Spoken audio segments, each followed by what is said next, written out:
નમસ્કાર મિત્રો, બીઆરસી ભવન ગોંડલ પેટા શાળા શ્રી ધરાડા પ્રાથમિક શાળા.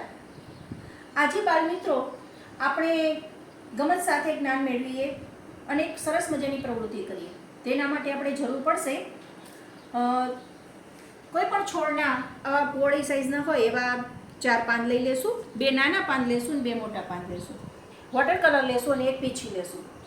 બસ આટલી જ વસ્તુની આપણે જરૂર પડશે અને એક કોરા કાગળની. હવે પર્ણ ઉપર આપણે જુદા જુદા કલર કરી નાખીએ. 2 થી 3 કલર આપણે પાન ઉપર કરશું અને એક અલગ જ ડિઝાઇન તૈયાર કરશું. આપણે જોતા હોય છે કે બાગ બગીચામાં જુદા જુદા પતંગિયાઓ ઉડતા હોય છે અને એના અલગ અલગ રંગ જોઈને આપણને ખૂબ જ આનંદ થતો હોય છે કે વાહ, કુદરતે કેવી રચના કરી છે. એક જ પતંગિયામાં કેટલા બધા રંગો ભરેલા હોય છે. તો આપણે પણ એવી પ્રવૃત્તિ કરીએ કે જેમાં આવું એક પતંગિયું તૈયાર કરીએ. જો પાંદ ઉપર આટલા કલર મેં લગાવી દીધા છે અને હવે એની આપણે પેજ ઉપર એને ઊંધું મૂકી અને એની છાપ પાડી દઈશું.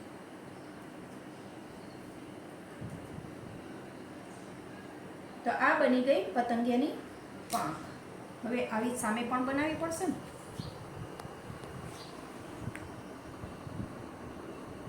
તો પાછી બીજા પર્ણની અંદર આપણે એવો કલર કરી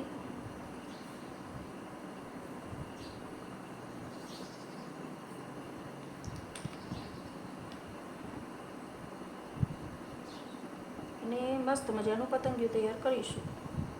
થોડોક ગોલ્ડન કલર લઈ લઈએ, કારણ કે પતંગિયું છે એ એકદમ શાઇનિંગ મારતું હોય નીકળે ત્યારે આપણને એટલે બહુ ગમે છે, કારણ કે એના રંગ જ એટલા બધા સરસ હોય છે.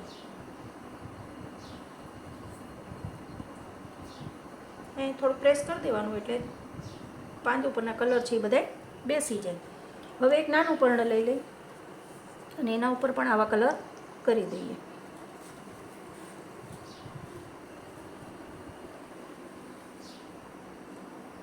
તમારી પસંદગીના તમે કલર લઈ શકો છો, એવું ફિક્સ નથી કે આ જ કલર લેવા.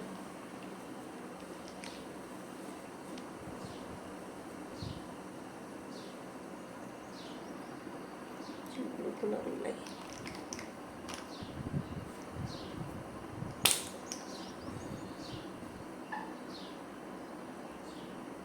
રંગબેરંગી પતંગિયું.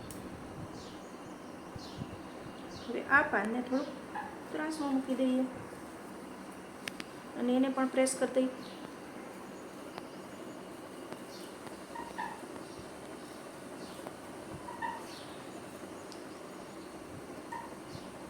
જાજો કલર હશે તો આ બાજુ પણ છપાઈ જશે. છપાઈ ગયું. સરસ મજાનું આપણું પતંગિયું તૈયાર થઈ ગયું છે. હવે એમાં આપણે માર્કર કલરથી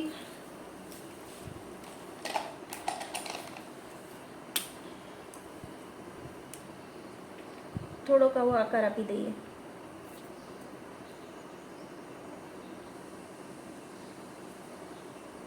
આની જગ્યાએ તમે કરેણનું પાન હોય થોડુંક થોડું એવું મૂકી દો તો પણ ચાલે. અને એનું મોઢું કરી દેશું. એમાં બ્લેક કલરની એની જરાક આંખો કરી દઈએ.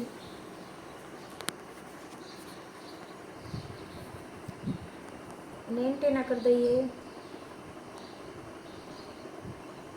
જો બાળ મિત્રો, આપણું પતંગિયું થઈ ગયું તૈયાર. અને તમારે હાઇલાઇટ કરવું હોય તો થોડુંક ડિઝાઇન આવી રીતે આમ પર્ણને કરી દો એટલે સરસ મજાનું થઈ જાય.